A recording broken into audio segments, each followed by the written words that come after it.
and welcome back to the Hockey North podcast. I'm your host today, Tyler Kroom, joined here with my good friend Brendan Pawliw. Brendan, how are you doing today?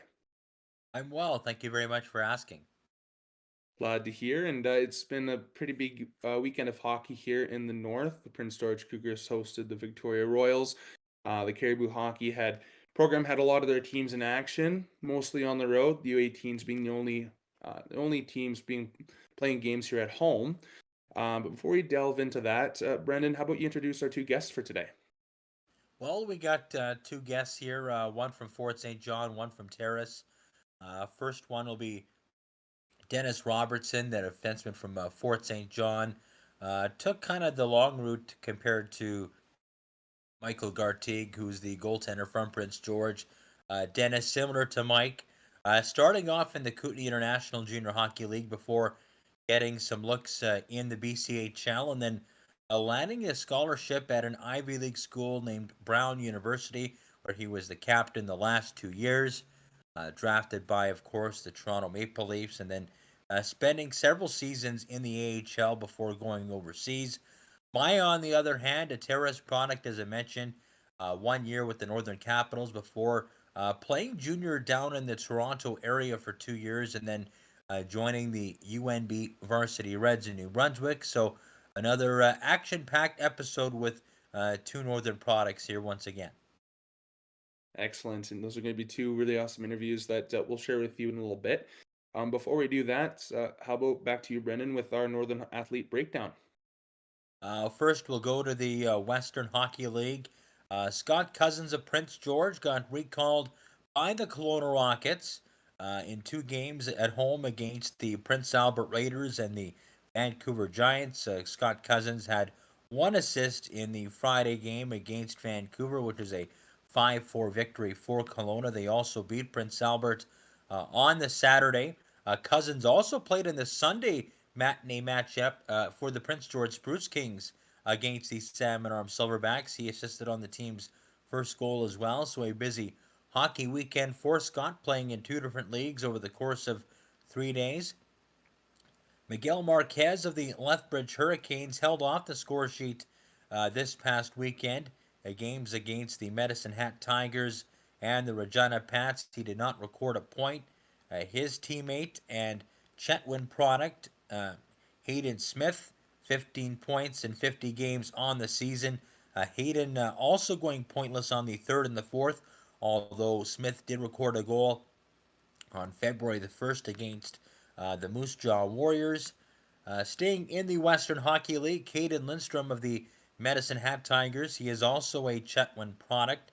Lindstrom recording one helper in a 5-1 win over the Regina Pats, while also scoring a goal against the Lethbridge Hurricanes. So, congratulations to Caden, who has 30 points in 43 games this year. Prince George Cougars forward and Northern product Caden Brown, who we had earlier on in the season on the podcast, 3 goals over 2 games against the Victoria Royals. So that brings his tally up to 13 goals on the weekend. Saskatoon Blades defenseman and McBride product Tanner Molendijk, one helper over the weekend. That came on a February 4th matchup at home against the Winnipeg Ice in a game that they actually won, and then they won again a 4-goal third period against the Brandon Wheat Kings. Molendijk also a helper on February 1st in a road game against Winnipeg. Switching gears here for the Seattle Thunderbirds, Nico Myatovic, 36 points in 47 games this season. Myatovic, a 3-3 weekend for him and the Thunderbirds. He did get a goal in a home matchup against the Everett Silvertips on the 3rd. Then he was held pointless in back-to-back games against the Silvertips and the Spokane Chiefs. So 1 goal for Nico over the course of 3 games. Ethan Semenuk of the Vancouver Giants, Fort St. John product. He had a productive weekend for Vancouver, scoring 2 goals in 3 games for the G-Men. One against the Kelowna Rockets, the other at home in a victory against the Tri-City Americans. So congratulations, Ethan. He's up to 10 on the year. SJHL, Prince George product, Jackson Hassman of the Weyburn Red Wings, 18 goals, 7 assists, good for 25 points and 110 penalty minutes. Hassman scored In a February 3rd matchup against the Laurent Ice Wolves, he was held off the score sheet the next night against the Yorkton Terriers, which is an overtime loss to Yorkton in that game. Alex Achidwa of Prince George, the 20-year-old, 19 points, 40 games for him. Just one game for him on the weekend. That was a game against the Flin Flon Bombers to the BCEHL. Jordan Fairley of the Prince George Spruce Kings, 18-10-0 on the year, 2.82 goals against average, 900 save percentage. He got a win in net on the Sunday against the Salmon Arm Silverbacks. Came on relief Saturday in a 6-3 loss to Trail, and then getting the start and losing against the Cranbrook Bucks on Friday. Also in the the BCHL rather, we have a few more Northern products on the Spruce Kings. John Harrington leading the way, 38 points in 40 games for Prince George. Also taking a look at Lyndon Macau, he's got 19 points in 40 games as well. Lyndon also scoring in that game against Salmon Arms, so congratulations for him. Continuing on in the BCHL, as I mentioned, Quinn Disher, now of the Cowichan Valley Capitals, Fort St. John product, 3 assists over the weekend in a pair of home games against Nanaimo and Powell River. Diego Johnson, the University of Wisconsin commit out of Fort St. James, 12 points in 43 games, held off the score sheet in a game against Wenatchee at home. Nathan Mackey, the Michigan State commit of Prince George, 33 points in 39 games for Nathan. He scored in back-to-back games over the weekend at home against Wenatchee and Prince George. And taking a look at obviously the score sheet tonight, no shortage of Northern products scoring in that Sunday game against the Silverbacks and the Spruce Kings. Macau, Harrington, and Mackey scoring the game's first 3 goals, with Scott Cousins getting a helper on the first goal of the game by Macau, as I mentioned. Alberta Junior Hockey League, Hunter Brown of the Spruce Grove Saints, 33 points, 39 games. He just played in one game over the weekend. He was held off the score sheet in that one. That was a 3-1 win over the Whitecourt Wolverines. That was a road matchup there. His teammate Brophy Dunn, just the one game as well against Whitecourt, which of course was that 3-1 win. 11 points in 39 games. Brophy committing to Nate in Edmonton there, so congratulations, Brophy, on getting that college commitment. Brophy, of course, a former Cariboo Cougar, much like Hunter Brown. Another former Cariboo Cougar grad, Derek Decker Moinchin of the Grand Prairie Storm. Over the weekend, he had one helper for Grand Prairie in 2 home games against Fort McMurray. He was held off the score sheet on the Saturday.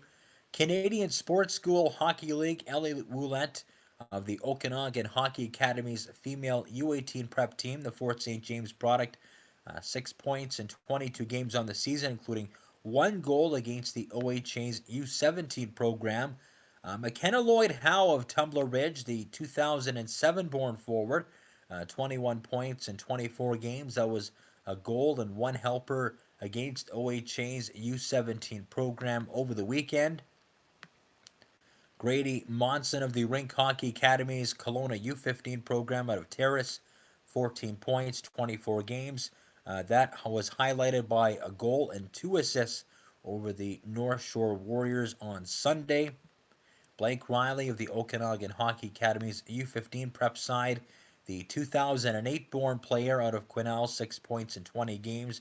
He had 2 assists on Friday and Saturday in a pair of games for OHA.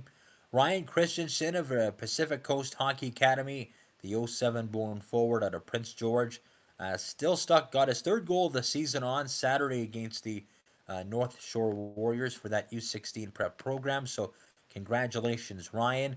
Riley Peterson, 18 points, 29 games for the Rink Hockey Academy. Smithers born product. Held off the score sheet this weekend for him. Hunter Henry, the former Cariboo Cougar, now playing for Burnaby Winter Club's U17 team. 9 points in 25 games this year. 6 of them were goals, and he got his 6th goal of the season, as well as another helper on Sunday against Notre Dame. His teammate, Brent Peebles, 12 points in 24 games. He also lit the lamp on Sunday against the Hounds, so congratulations, Brett. Ethan Hamilton of the Okanagan Hockey Academy's U17 prep team of Prince George. 9 points in 19 games for Ethan. That was including a 2-assist effort against the Pilot Mound Hockey Academy, Brody Mountain U17 Okanagan Hockey Academy prep as well. 8 points in 26 games. He had a pair of helpers over the weekend as well for Okanagan. Chase Harrington, the top prospect of the Spokane Chiefs, 32 points in 23 games for him. Just a goal and a helper on a Friday game against the Edge Academy. He was then held off the score sheet on Saturday and Sunday.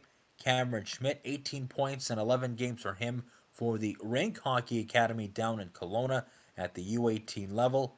Cameron Schmidt, 6-point game against the Southern Alberta Hockey Academy there. So a big performance for Cameron as he warms up for the Canada Winter Games, as does Harrington and Ryder Green of the Cariboo Cougars U17 program. Schmidt also recorded another goal on Sunday in another matchup. Switching gears to Junior B, Colton Phillips Watts of the Kamloops Storm, 12-4-0-3 on the year, 1.98 goals against average, 929 save percentage, the Quesnel product. Getting a win against Revelstoke on Friday. He stopped 24 of 26 Revelstoke's shots to get his 12th win of the season.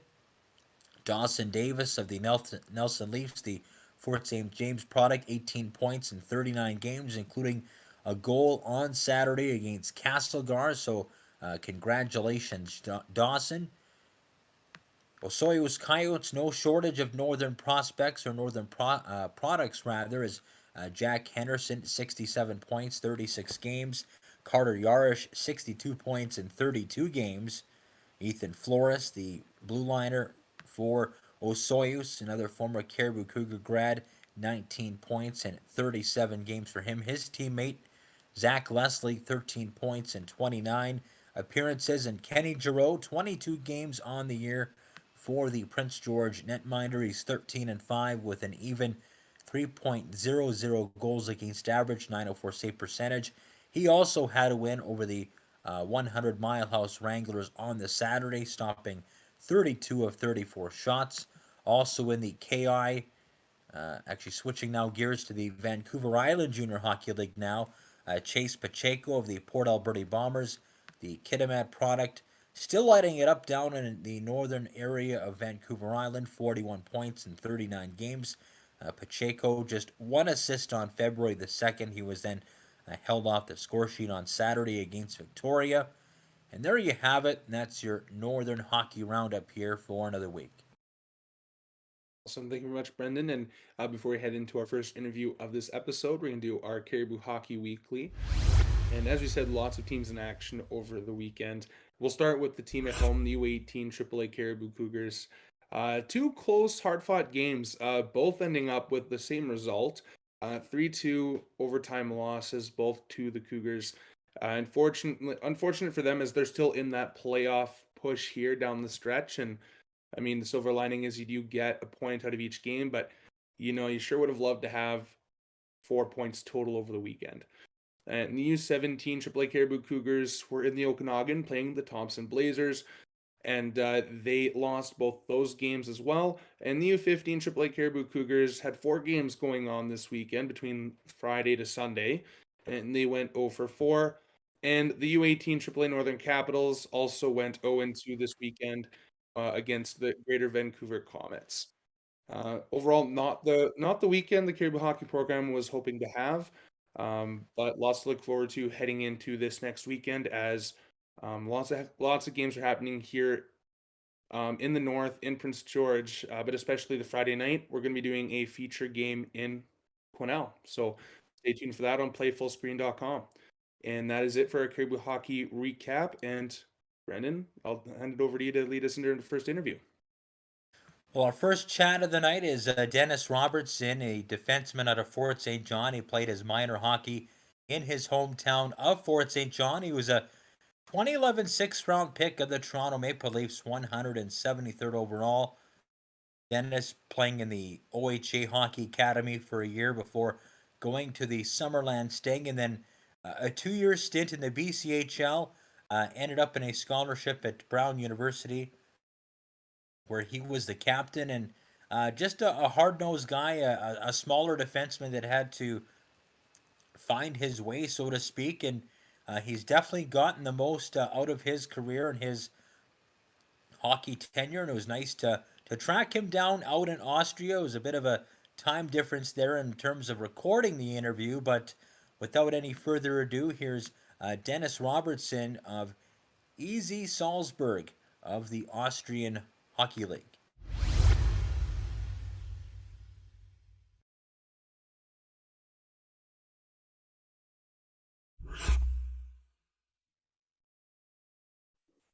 Well, it's been quite the hockey journey for Dennis Robertson, the Fort St. John product.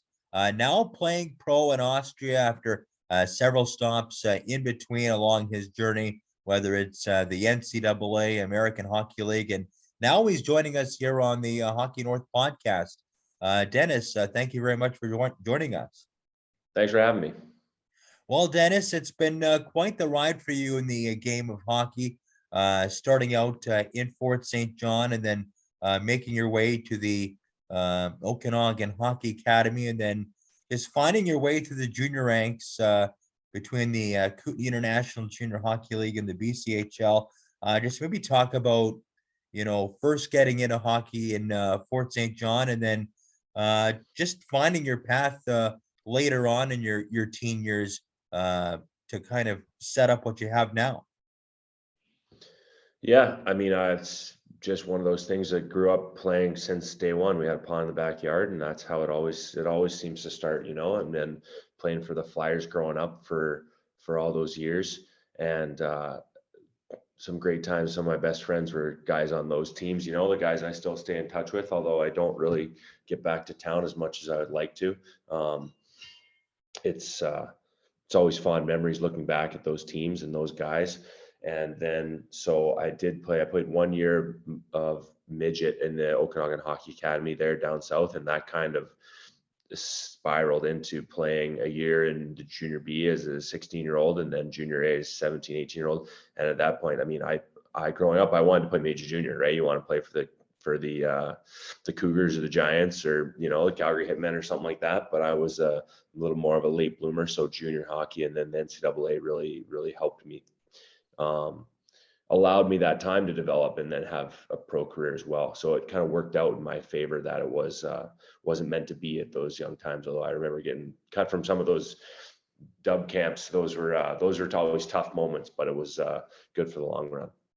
Were there times where some of that frustration, or I don't want to say self-doubt, but some of those character building moments or character testing moments where you feel you're kind of this close to making either a dub roster or a junior A roster, and you're told, you need to work on this, you need to work on that, you're not quite there yet? Were there times where, those where adversity kind of tested your mettle a little bit at a young age? Definitely, right? It never really shook me to the point of wanting to stop playing. I always I always enjoyed playing. I always enjoyed everything about like being at the rink and playing the game. And so felt like as long as I was still going upwards in my level, right? Whether that was from junior B to junior A or, barely playing in junior A to being like in a big part of a team in my second year of junior, that as long as I was continuing to make progress on my own, felt like that was what kept me going. And then, I mean, that kind of is the slow and steady route up the hill was always the way, like each year getting a little bit better and then getting a little bit noticed and a little more noticed and then going to college. And again, it's not a setback, but it's challenge. It's challenge that you need to play against older guys and much more mature players. And so that was definitely a stepping stone. And then the pros is another thing after that. So, I mean, I'll credit my folks and my dad, especially, for being very supportive of me in those times, like especially getting cut from those teams and keeping the focus on not like the end result of making that team, which is obviously a big goal, but the focus of just playing the game and getting better. And okay, what are you going to do now? Like now, what do you want to do? Like those kind of things. Who are maybe some of your biggest or earliest influences or idols or role models, whether it be an NHL player, a coach, maybe a local hockey player that would come to town and inspire you? Who are maybe some of your earliest idols or role models that you wanted to kind of emulate? I mean, there's a lot of good D-men that you watch on TV growing up. Those were the kind of guys that you really really follow, right? It was, for me, it was, it's like Ray Bork was an early one when I was really young, and Rob Blake too. Brooks Orpik, he was a guy that even later on in my career, like in college, I would watch his games and, emulate what he did as a player a little bit, as far as like a physical puck moving defenseman. That's something that I kind of tried to emulate after, once I got a little more mature in my game. So yeah, those guys for sure. One of the local guys that I really looked up to was Brad Fast. He played in Michigan State and then in North America for a while, and then went to Europe as well. And so he's one of those guys too. Him and Scott Ford are two guys that came from Fort St. John, and they would be back coaching in those local hockey schools, and then and then still playing at the time, right? And so then for me to grow up as watching them and being taught by them, and then being able to work with them and then help out in hockey schools back home. Phil Hiscock and Darren Goulet are running a really strong summer hockey camp up there that haven't been able to make it back the last 2 years, but because hockey season starts early in Europe, so we have to come over here so early. I've missed the last few, but it's always great to get back and help out the same way those guys did for me. Let's talk about that 2009, 2010 season with the Langley Chiefs. You really took a step forward, not only in your offensive numbers, but just, it seems, as a team as a whole. Went to the playoffs, played 10 games, had 4 points. You went from 12 or 13 points to just over 30 offensively in that season. Was that maybe the turning point in thinking, a college scholarship was pretty likely for you? Yeah, I would say that year was definitely the big turning point year as far as that was going to go. I feel like once I turned 17, that window for the WHL is kind of shrinking a little bit, as far as like, because you're not being a WHL draft pick and stuff like that, and looking at those guys that are going to be first round NHL picks in major junior. And so was really looking at college at that point, and schools were starting to talk to me.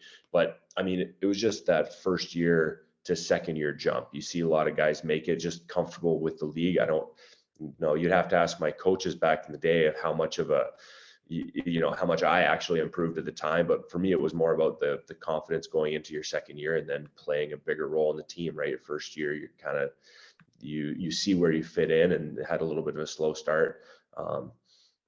I'd have to go back and ask Barry Wolf. He was the coach that was, him and Harvey Schmiel were running the team, but Barry was there most of the time. And so I'd have to talk to him. Yeah. And then from there, you go to Brown University, Ivy League school, 4 solid years there, numbers wise. It just seems like the transition for you, at least in terms of your offensive numbers, was pretty seamless. How do you feel the transition went from the BCEHL to the NCAA? Honestly, I was pretty fortunate going into that situation, because they had just got a new coach. And so I didn't know at the time, but they essentially, we were his first recruiting class almost. And so they were kind of in a place where they were, like, rebuilding is the wrong word in college, but you do have to kind of build up a pipeline of prospects through recruiting and commitments and things like that. I can't imagine that's too easy of a job for those guys. But so I was fortunate that he kind of, just let me play right away. There was, like, obviously we were coached, but he gave me minutes and ice time to be in confidence to be successful. And so, I think being able to play with those guys, like my D partner, Matt Wall, who never really played too much pro in North America, we played together almost for 4 straight years there. So we got in the door as a D pair day one, and stayed together. And so it was fun to play with all those guys. And I think the BCHL also really prepared me well to play at the NCAA level. I came in 1 year older than, like, some of the true freshmen that are like USHL prep players that come straight out of high school, and the league is good, and so I felt comfortable stepping in, and I don't think this has ever happened before or since, but I scored 2 goals in my first game in college against Yale, and it was at that point I'm like, oh, well, maybe I can do this. You know what I mean? Yeah. You also played with a guy who had played that gritty style up front that played a little bit of pro in Harry Zolnarchuk. Just talk about playing with a guy like that who had a taste of pro hockey there for quite a while. Yeah, I mean, he was our captain my rookie year. And so he was the guy that everybody looked up to. And at that point, like when you're a kid, you have the dream of like the NHL, but you don't really actually know how far away you are, or like how realistic it is. Even in junior hockey, it seems far away. And then here we are playing with him, he was a free agent, and NHL scouts were in the building every night to watch him. And so that was pretty cool to see him, and then see him elevate his game. He's an electric player, and to get that opportunity. So when our season ended, he signed and was playing with who was he with right at the beginning? Was it I think it was Philly, wasn't it? It was Philly. Yeah, it was Philadelphia. And so he went to Philly, and then we were literally watching him on TV 2 weeks later because he's playing in the American League, and then the next year he was up with the Flyers for a long time. And so that was really cool to see, and just give you a sense of how close you really are at those levels. Like scouts are watching you. Yeah, and then that sophomore year, a little bit more success, 16 points, 72 penalty minutes. And then the last 2 years you were named captain. Just talk about how much of an honor that was for you to be the captain of a Ivy League major NCAA program for the last 2 seasons. It was a huge honor, and honestly, I think wearing a letter at any level is a big honor. I remember had the same feeling that I had from there. Was the one, like, I think one of my Pee Wee teams, I was the captain of that in Fort St. John, and to have your teammates vote you to be the captain and be the leader of the team is a huge honor, and you don't want to let those guys down. So I was definitely ready to try and rise to the challenge of that and be the leader for that team. And we had a really good year that junior year as well. So that was a fun year. Yeah, you played with another guy that's playing in the NHL now, and Garnet Hathaway. What do you remember about him at that stage of his development? Garney he's one of my best buddies. We talk all the time, and so he's awesome, and he's always just been an absolute workhorse. He's not always the prettiest to watch out there as far as like style goes, but he's relentless. He's so fast. He's so strong, and that's how, I mean, he's carved out a 5-year NHL career for himself on those assets alone, like his character's work ethic. And he started to put up points in the last few years too, which is something that comes from maybe playing with Ovechkin a little bit helps him, but either way, it's been fun to watch. No, he's an awesome guy. Couldn't be happier for him. Let's talk about, college life, going to class. I would imagine at the beginning, going from a smaller northern community like Fort St. John to a major university like Brown. I would imagine at the beginning, it was a bit of maybe a culture shock for you. Oh, definitely. Everything for like the college lifestyle, as well as, living in a decent sized American city too, with like the demographic there is so multicultural. People from all over the world are going to school there, compared to, what we have in northern British Columbia is pretty, most people have the same, we're watching hockey and we're all talking about the same kind of stuff on a day-to-day basis. It was very cool, and definitely an adjustment socially. And then just managing your time in school, that definitely took me a couple years to master how, like, making time for hockey and class and social life. But it's no, it was awesome. I loved all my 4 years, and would go back to do it again if I could. Yeah. Let's talk about the atmosphere playing at Brown. Maybe some of your biggest Ivy League rivals that you kind of get up to play? Any kind of memorable games or moments or playing a certain college or team? I know you talked about scoring twice in your first college game. Is there anything else that kind of comes to mind about during your time at Brown? Yeah, definitely. There's a few games. Honestly, anytime you play at Cornell, their arena is super cool. It's a very small old barn, and the students absolutely pack the one side of the section. They're throwing newspapers at you while the anthem's going on. It's those are the games where the crowd is right there in your face and really into it, that are just electric. So anytime we played there was great. Although we didn't have that much of a rivalry with the team. It was just a fun place to play. We were probably more rivals with Harvard and Yale and those other schools that are more south. But the other big game, we played Boston College one year as a out of conference when they had Johnny Gaudreau, Kevin Hayes, and Bill Arnold, and they'd just like won the national championships right before that, and they'd gone, I think they were like 17-0 to start the season, and we tied them. We had them on the ropes, and then we gave up one late for the tie, but we were still like, coming from Brown, we weren't really nationally ranked or anything like that. That was a big defining game for our team. That was super fun. We also had a rivalry with Providence College. There's another in Providence. There's the two schools there. We play them twice a year for the Mayor's Cup, they call it. And so those games were always heated, but they got a little bit better fans than we did. I think we split when we were there, but in either case, those games are always fun too. Mhm. After your senior season, you ended up signing with the Charlotte Checkers of the American Hockey League. Just maybe take us through the transition at the end of your senior season at Brown, what your pro options were, and why Charlotte at that time was the best fit for you to begin your pro career. Well, Carolina had my rights. I'd been traded that spring from Toronto to Carolina. And so they had the rights to sign me. And then I jumped at the opportunity to go play in the American League and try and get my feet wet a little bit pro. I got one game in that year, which was towards the end of the season, but made me feel a little bit more comfortable coming in the season after, as far as that went. So it kind of started just like that.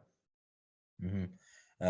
Obviously, your first year, full season with Charlotte, 2014, 2015, you had 17 points there.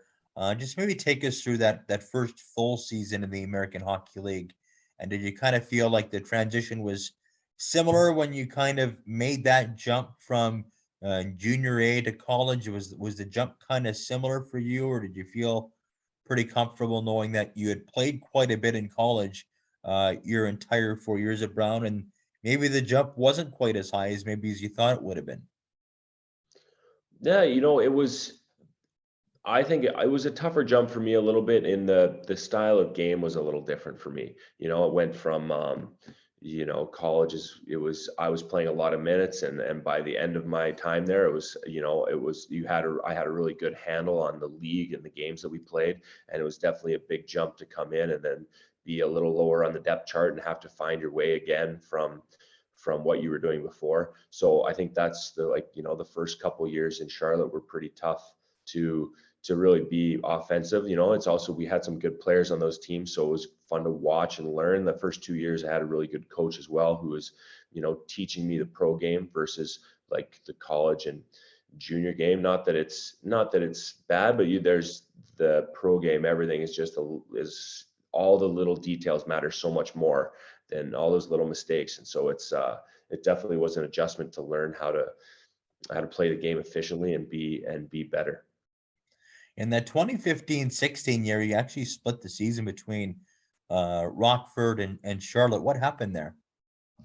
So I got traded at the start of the year and then traded back. And so I was going to get ready to go into my second year in Charlotte and go into training camp. And right before Carolina's training camp, they traded me to Chicago. So I went to Blackhawks camp that year and then spent most of the season in Rockford. And honestly, it was a pretty good year. It was interesting to see this was right after Chicago had won the Stanley Cup. And so they were all riding that high of the cup that year before. And they were, it was very interesting to see, their philosophy on hockey and how they work with their D prospects, especially to, how they played the game was a lot more aggressive, a lot more forward skating, because they had guys that were excellent skaters in the back end, guys like, Keith and Yarmelson and Seabrook. And so I watched a lot of tape on those guys to try and, emulate their game, pick things up. I don't think I picked too much up from Duncan Keith. He's a little beyond my pay grade, so I can't do the things he's doing, but that was a very cool experience.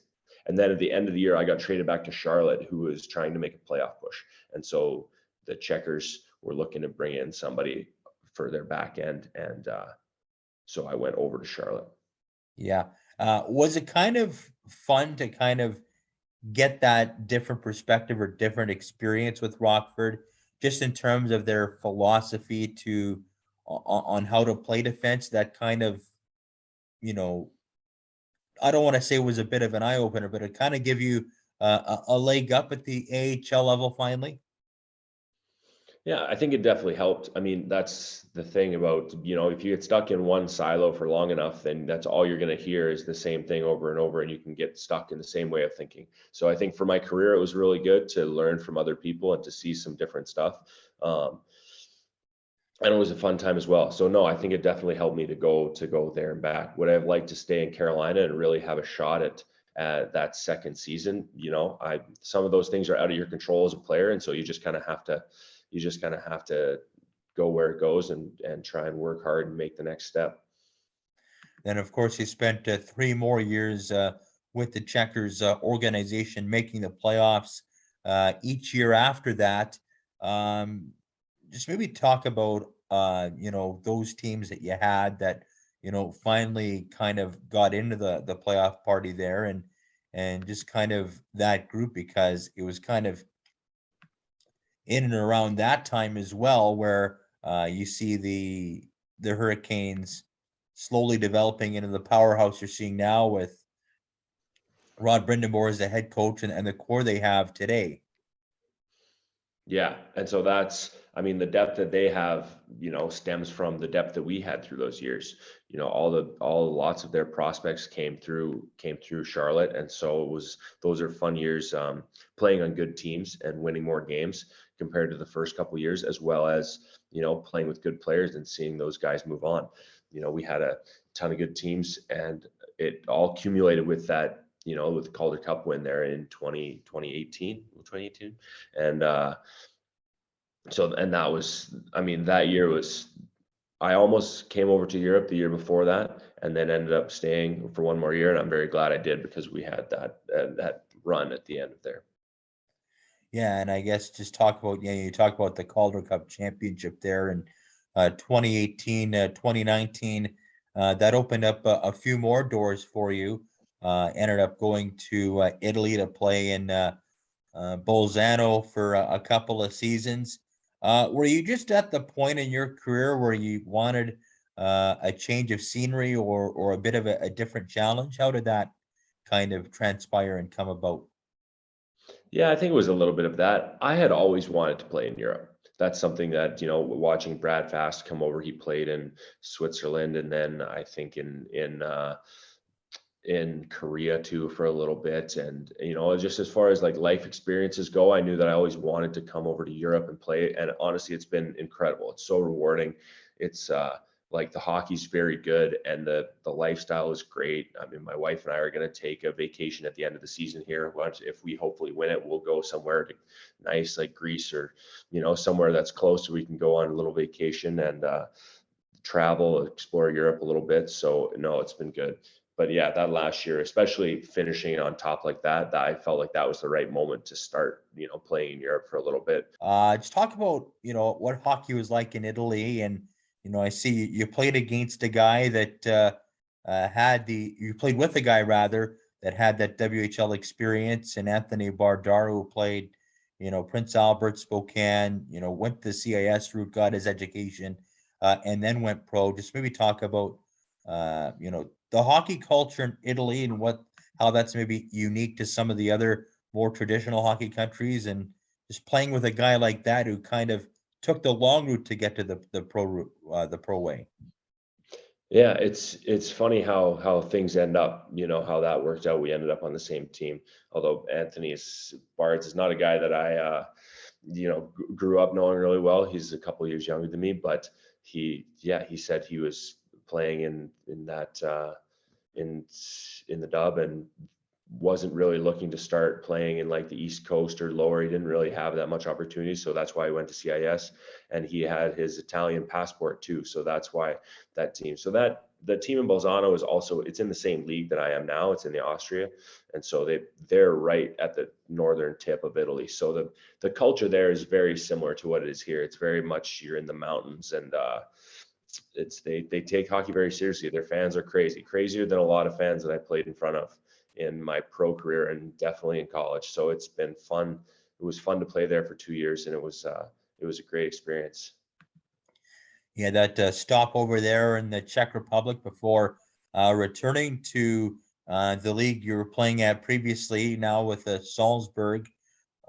Just maybe talk about, obviously, the unique, what's maybe the longest road trip or kind of like a place that you kind of enjoy playing. Obviously, Salzburg is usually quite good in the league that you're at now, but just maybe talk about, some of the fans, some of the, maybe a unique road trip or just something about that kind of that whole European experience where you are that kind of makes it fun. Yeah, well, that's when I was in Czech league, the fan like that is as far as the fans and the hockey, like they are serious hockey country.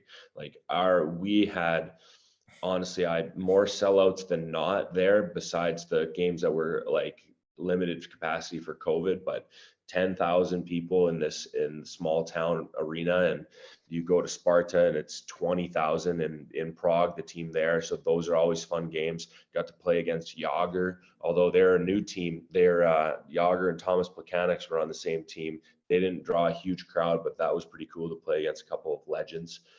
And as far as this league goes, there are some really nice old barns, and it's always the small towns. It's always those little spots that have the best fans that are crazy. There's a team in Hungary. When we were in Bolzano, it was probably a 10-hour, 11-hour drive to get there on the bus. And this small barn in Hungary, they had the drums going right above the penalty box, and can't even hear yourself think out there. But those are the fun games that you remember for sure. Mm-hmm.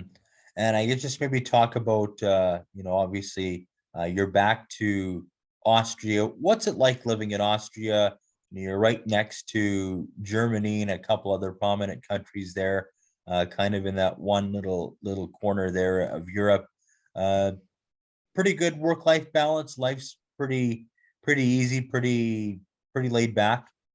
Yeah, it's great. Honestly, I mean, don't let it fool you. The Red Bull, they put us to work. They're no joke with their off ice training and stuff like that. And honestly, the days off would be probably comparable to North America. It's not, it's not a full vacation, but we're right at the beginning of the Alps. And so, you can drive 30 minutes and you're in the mountains. I mean, we don't do a ton of skiing with risk of injury and stuff like that. But my wife was skiing the whole Christmas break, and she goes 30 minutes and she's at the ski hill right around the corner. And we're about an hour and a half from Kitzbühel, which is one of the most famous ski races happening this weekend, actually.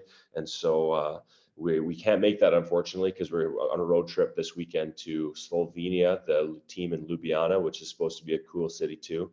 And then we go to Pustertal, which is another smaller team in the league. So should be an interesting road trip. But no, it's lifestyle wise, it's great. And then we get a couple breaks too, where you can go on and travel a little bit. Been to Munich and Vienna, and obviously when I was in Czech, I was in Prague all the time. So fall in love with those cities for sure, and it's been great. How much longer do you see yourself playing over there? We'll see how much longer these guys want to keep me playing for them. And you'll have to ask my wife that question too. We'll see what happens. But honestly, my body feels good, and I think that's a big thing, especially as you get older in your career. I'm 32 now, so no spring chicken, but I've been healthy for the most part. And so as long as those lingering things come up, you never know how long you play. It's at this point though, it's more of a year-to-year evaluation. Do you feel like, I don't want to say the lighter schedule, because you talk about the off ice training, being comparable to what you get in North America. But do you feel like the lesser games, do you feel like the lighter game schedule, you're not going every second or third day most times, but do you feel kind of like the reduced schedule not being as compact as what you'd see in the NHL or the AHL kind of helps a lot of guys in terms of that rest and recuperation? Oh, definitely. And that's, yeah. We play 48 games a year plus Champions League and then playoffs. Whereas, I mean, that's the regular season in the American Hockey League.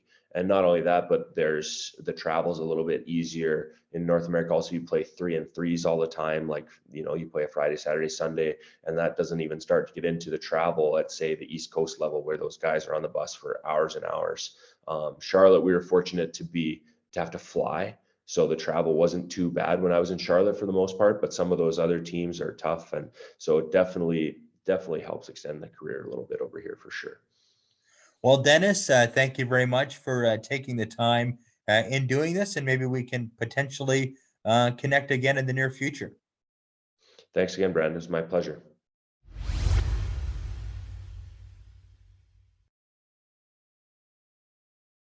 All right, and that's our interview there with Dennis Robertson. And just, Brendan, what are your thoughts there on that interview with Dennis? Just obviously appreciating the journey, right? I mean, here's a guy that played quite a while, toiling in the AHL, and just getting to a point where a lot of players in the pro ranks, whether toiling in the A or the ECHL, just want to try something different, taking the shot to go overseas, and it's paid off handsomely for Dennis. He's seen a lot of the world over the past 3-4 years, playing 2 seasons in Italy and then 1 season in the Czech Republic, and now with the Red Bull Salzburg program down in the Austrian area of the world in the ICEHL. So Dennis enjoying life overseas and just playing very well right now at a very high level for that EC Salzburg club, and just happy to see another Northern product playing the pro game. Absolutely, and yeah, another player coming from the north to add to the list that's gone on to have a pro career, and that's definitely something we like to follow up on and bring to you guys, if hockey fans here in the north, or even just following the community aspect around the game. As in the north, we have a lot of smaller communities where these players do come from, and I think it's really cool to pay homage to all of the northern communities that each player represents as they progress in their careers. With that, another small town, Terrace BC. Who's our next interview? Well, Myah Bowal played for the Northern Capitals 2015, 2016. She was on the roster when the Northern Capitals not only won the Max tournament in Calgary under head coach Mario Desjardins, but they also won the league that year over the Vancouver Comets. To give you an idea of who was on that 2015-16 team that she was on that year, it's Sage Desjardins, Marissa Nickel, Hunter Mosher, Taylor Beck, Victoria Beyer. I mean, this was a very good hockey team. Kelsey Robertson go along with Tamara Williams.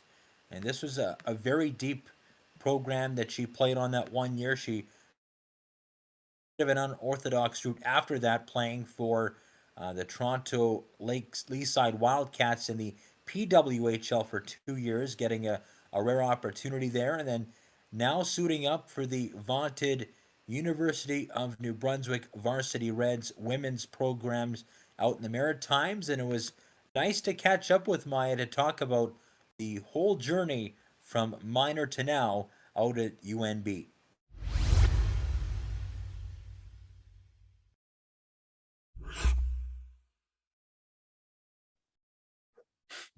Well, the game of hockey has literally taken Myah Bowal across the country from Terrace all the way to the University of New Brunswick Varsity Reds women's hockey team, and she joins me now on the HockeyNorth podcast here. Myah, thank you so much for joining me.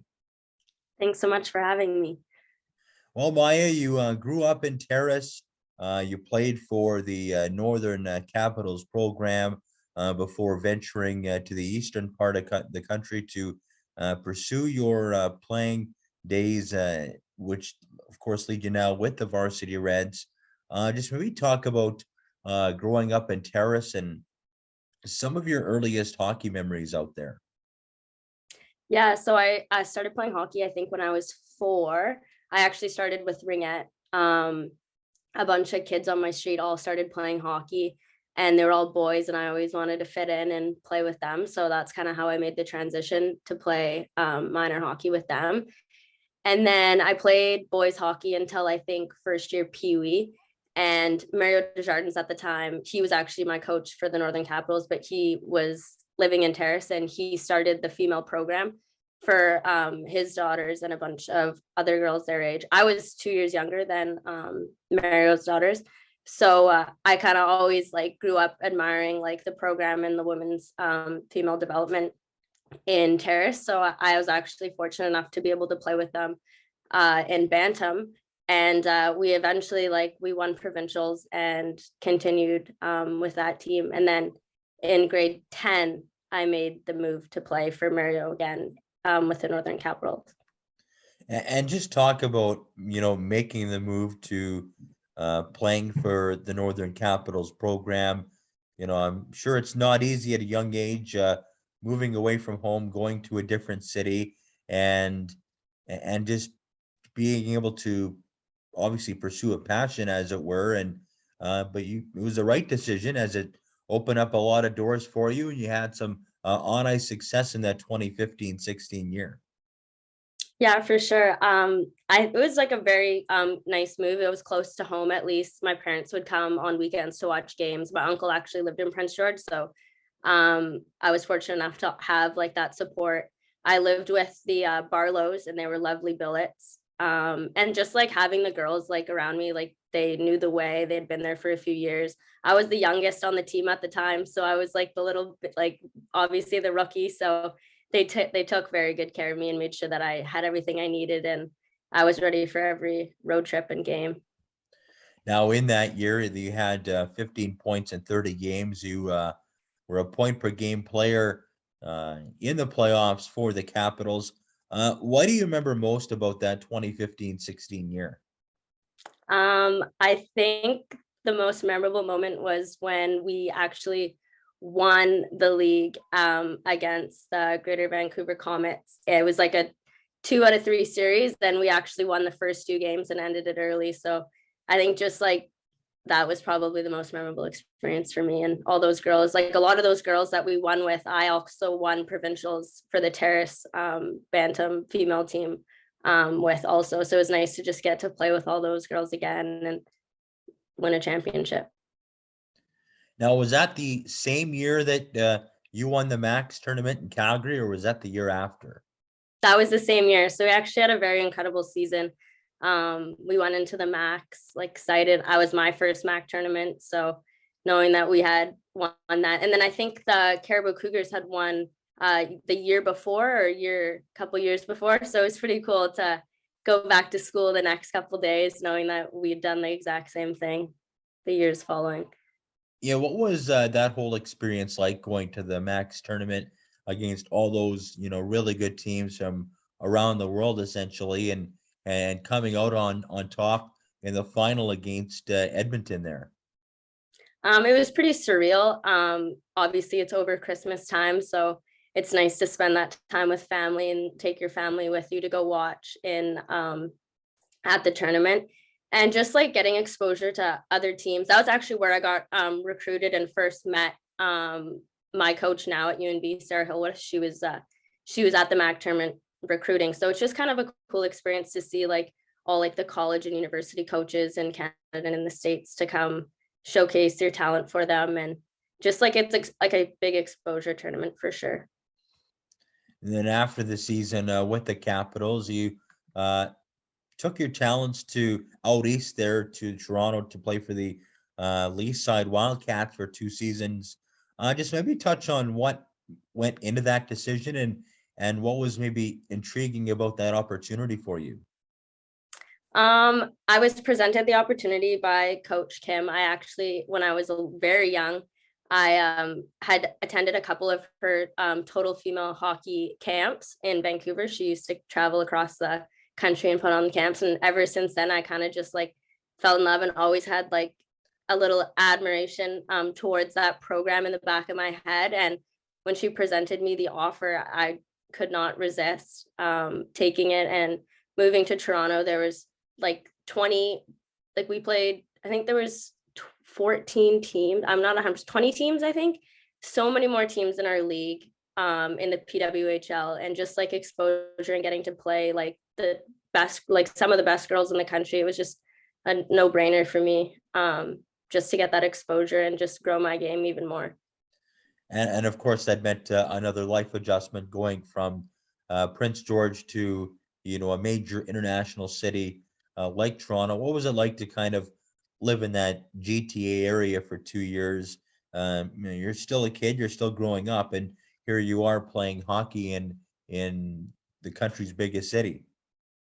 Yeah, it was definitely a big change for sure. I've always grown up in a small town and a place where you kind of know everybody. And so yeah, moving there was definitely a big change. I couldn't drive. I was used to driving places. I couldn't drive because like the highways and everything were so big and so busy. But I met a lot of people in like at my high school and on my hockey team, and they're all super supportive, like showing me like the ways, take me to Blue Jays games, just show me like the Toronto experience for the most part. And yeah, it turned out to be a very good experience. Yeah, that first year you had 6 goals, 12 assists, 18 points in 38 games, 3 playoff games your first year. Just maybe take us through that first season on the ice, and it just seems like it didn't take you very long to get acclimated to that level of play, at least on the ice. Yeah, it's definitely a bit of a big change for sure. I think I remember having a bit of a slow start, like the first couple months into the season. And it was just like that extra work, like just having meetings with your coaches, like talking with your line mates and like what's going to work in practice and how you can make that jump from practice to game. So I think that was probably my biggest like positive aspect that I took out of that year. And then I just went into every game optimistic. Like I wasn't stressing about my play. I just made sure that I would go out there every shift and work my hardest, and good things would happen. And eventually they did. Leading into our second season, we did exceptionally well as with the Wildcats team. Yeah, your second season, very, very good. Took a bit of a jump there. 23 points, 31 games, 4 points in 9 playoff games for you in that second season. Did it everything just kind of feel that much more comfortable, that much more, you kind of knew what to expect and there wasn't really any thinking about it?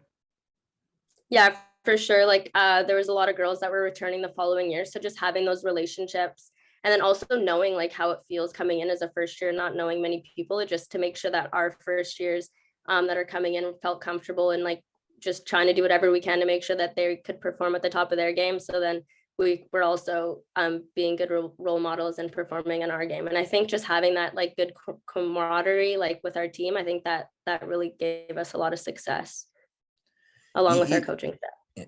Even though you had mentioned that you had first got in contact with the UNB coach during the Max tournament during your time with the Capitals, how much more did that help you going down to Toronto, getting that much more exposure from scouts and potential recruiters to potentially look at your options at university? Obviously, you did settle with the Reds and end up have been there now for 5 seasons now, but how much did that experience kind of maybe open your eyes to a few more potential opportunities even before committing to UNB? It was like definitely a big change, like just going to a bigger school and everything. Like academics was harder, so I had to make sure I was on top of my academics. Every single game almost, there was a scout from some sort of team in the stands, just because Ontario is such a big league. And just going out there, you basically just had to go out there and give it your all every single shift, because you never know who is watching. So I think that was kind of the biggest thing, was just like that change in mindset of like, okay, now I have to make every single game count. I have to go out there for practice and make sure that I'm getting better every single practice in order for that to translate to the games, in order to get those opportunities. I think that was the biggest thing. And then just talking to a lot more coaches, it is definitely a nerve-wracking experience because you don't know, like, you're getting into I didn't commit until my grade 12, like early grade 12 year. So obviously there's other girls on your team that maybe have committed in grade 10 or grade 9 or grade 11. So you definitely do have that pressure. It's definitely hard to take in, especially when you're so young. But I think you just have to like take it one step at a time and make sure you focus on yourself first and make sure that you're in a good place before thinking about all those extra stresses that get added on top. Then you wrap up your time with Toronto. You commit to University of New Brunswick. Just take us through that first year at UNB, where you're regular in the lineup. You had 5 points there. Another life adjustment, now going to university, playing a higher level of hockey and playing for a university in a program, much like the men's program, where there's a lot of high expectations. Yeah, for sure. Actually, like, so the biggest thing about the women's hockey team when I first joined was at UNB, the team was actually cut 10 years prior to when I had joined in 2018. So they didn't have a women's hockey team for 10 years. And that was the first time that the team was going to join back in a U sport. So it was kind of a unique experience in the sense that there was a whole roster of 22 to 24 girls that had never, like, we were all brand new to UNB and the UNB women's hockey program. And we learned so much about the men's program. They have have had great success and are currently having great success. So just being in a program that you know that you have great support around you, great coaching staff, great like physio, all those kinds of characteristics, knowing that the men's program has done so well. So it's kind of just like a good adjustment and like very helpful to make that transition for all of us who literally, it was our almost 90% of us, it was our first time stepping onto campus just out of grade 12. So it was kind of a very unique experience for sure. Of course, living in the Maritime provinces, what's that whole experience been like, experiencing, that part of the country for several years now? Yeah, it's definitely been it's been very fun. That was my first time. I had never been to the Maritimes before committing to UNB. So just getting to see the area and traveling on the bus to all our away games, it's such a beautiful place and the people are so nice and helpful. You could go to the grocery store and literally anybody is willing to help you. So it's a lovely place to be. It's small. We get lots of support from fans and just like even like young kids in the community. Our team runs camps for younger kids and younger girls as well, to hopefully they can be in our shoes one day. So it's just very nice, like family oriented community. So it's been a lot of fun. That second season there, 2019, 2020, before the pandemic stopped everything, you're really breaking out there offensively. 17 points in 28 games. You had made the playoffs again in that second season. What seemed to have clicked for you in year number 2 with UNB before the shutdown? I think it was just experience was probably the biggest thing. All of us were older. We've had that year of university experience. We're all in the same boat. We understood how to time manage. That was probably one of the biggest adjustments a lot of us had to make, like being a student athlete. So just kind of having that under our belt, knowing where like amenities are on campus and just being more comfortable, I think that really translated into games and just took a lot of stress off so we could just focus directly on games. And just having that 1 year of experience in the league and knowing like what our opponents were capable of, we could really counteract a lot of that. And of course, you had the year away. You didn't play in 2020, 2021. Came back last year, made the playoffs again, and now this year having a pretty good season offensively. What are some of the goals and expectations for your program this season with the Varsity Reds? I think the biggest thing for us, obviously, last year we made it to nationals. And so our main goal this year is just to get better every single day. So no matter what in practice games, like as long as our team knows that we did get a little bit better as a whole group, as a core, I think that's what we're using to take forward into playoffs and hopefully become successful and continue our journey in March to nationals. So that's probably the biggest. You had mentioned going to nationals last year. Just maybe talk about that experience, going up against, the best teams, best schools in Canada, and how that was, and how that kind of went over with your group, especially as you mentioned earlier, not too long during your earlier days of your time with UNB, you were just getting back into the swing of things at the university level after being away for 10 years as a program. For sure. Yeah, it was definitely, it's like pretty surreal. That was the first time we had played a team outside of our conference. So just seeing like how university talent throughout the country was pretty remarkable. Just being in it was like nationals were in PEI, so it was in a place that we were familiar with. We took the bus there. We played in the rink before, so it kind of felt a little bit more like home. Obviously, we were still away, but I think for the most part, I think we all like took that in as a very positive experience, and now we know what to expect going forward. Just maybe talk about the uniqueness of the Maritimes, Atlantic Canada. What kind of makes that area of the country unique to live in, or what kind of things about even just your area and the province you're living in now that you've kind of experienced or kind of run into over the past 4 or 5 years that kind of you wouldn't experience necessarily in your own home province? For sure. Obviously I grew up in Terrace, so like the closest like bigger city would have been Prince George. That was 6 hours away.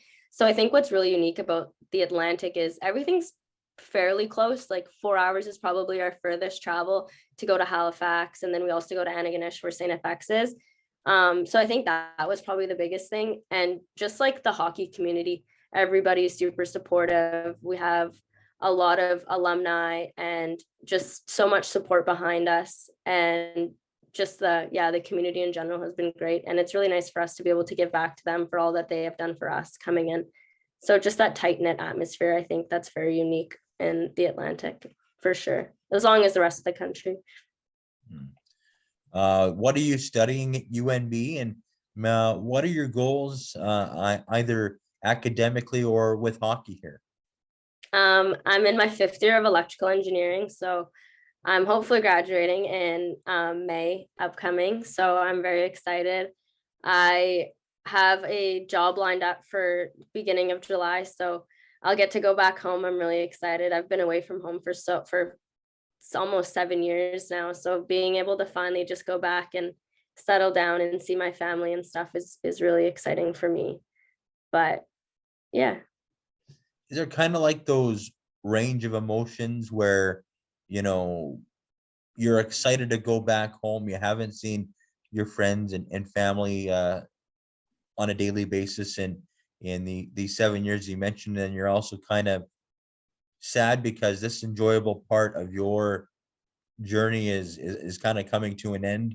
You went to Toronto, you went to UNB, you've kind of you've experienced nationals, you've had a lot of on success in New Brunswick, and you kind of feel like a twinge of sadness knowing that experience is coming to a close, and yet you're kind of happy and excited at the same time that you get to go back home. Oh, for sure. Obviously, hockey's been such a big part of my life growing up, like since before I can even remember. So not going to the rink and being part of like a team of 22 girls and having that family everywhere I go, and that core group of friends that I know I can like go to for absolutely anything. It's definitely a big change. I'm trying to avoid the thought of it because definitely going to be an emotional experience when in a couple of weeks we have our senior game. So that's going to be a very emotional experience for sure, because it's been such a big part of your life, and not having that anymore is definitely a struggle. But I think being able to go home and just like see my family and just have that aspect also part of my life, I think that's something that's kind of keeping me grounded so far. And I've definitely thought about like maybe doing some coaching and giving back to the community back home. So at least I'll keep a foot in the door for hockey, and yeah, who knows? You're talking about those senior day festivities. You've obviously been through that. seeing seniors ahead of you graduate? Is it going to feel a little bit different now being showcased in that light after seeing it happen to some of your graduating teammates for a few years prior? Oh, for sure. Yeah, it's always an emotional experience when we have to say goodbye to some of our teammates that we've been with for 3 to 4 years. So knowing that that's going to be a large group of us, because there's a lot of us that came in that first season and they're still here today. So we actually have a very large senior graduating class. So even just saying bye to them it's super super emotional, because we've been here since day one together, from the thick and the through the thick and the thin, I should say, just building the program and just how much success we've had in a very short period of time. It's going to be sad to say goodbye. Does it almost feel kind of like that family atmosphere, because you've all kind of grown up together and around each other, and you were part of that one group, as we mentioned a couple times, to help bring UNB back onto the ice in youth sports, women's hockey? Does it kind of have that tight-knit feel to it? Oh, for sure. Yeah. Since day one, that's been one of our key values, is family. So we've definitely bought into that a lot. And just so the Atlantic provinces, we have a lot of girls from out west and Ontario. So it's new to a lot of people that are coming in. So just having that tight, close-knit family and getting people oriented with the area has been very helpful for us throughout the season. So. Well, Myah, thank you very much for taking the time to join me here, and maybe we can potentially do this again in the future. Yeah, for sure. Thank you so much for having me. All right. Thank you very much.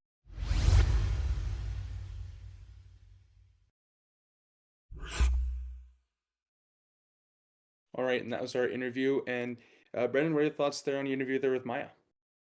Well, hockey is often a game built on connections, and Myah definitely built those up during her time, not only with the Capitals, but also with the Leaside Wildcats, where she played 2 years, had some very good offensive numbers, and of course came in contact with the scout at UNB, and then the rest, as they say, is history. She's enjoyed 5 years out in New Brunswick, varying levels of success, having a strong year in her final year so far with 3 goals, 10 assists in 26 games. And it was a UNB program that was kind of built from scratch there, where their women's program kind of went away for a while and then came back. So to be part of that rebuilding process, I'm sure, is something special for Myah, and a chance for her to go out on a high note at UNB.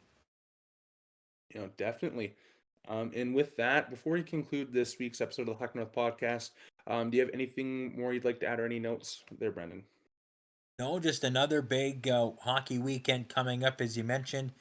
4 straight games for the U18s playing the North Island Silvertips. So 8 huge points on the line for Cariboo if they have any chance of climbing up the U18 BC Elite Hockey League standings. So looking forward to that, as well as any other happenings in the northern hockey scene here over the next week and a bit. Well said. And with that, have a great week, everyone. We'll see you here again next week. I need to know.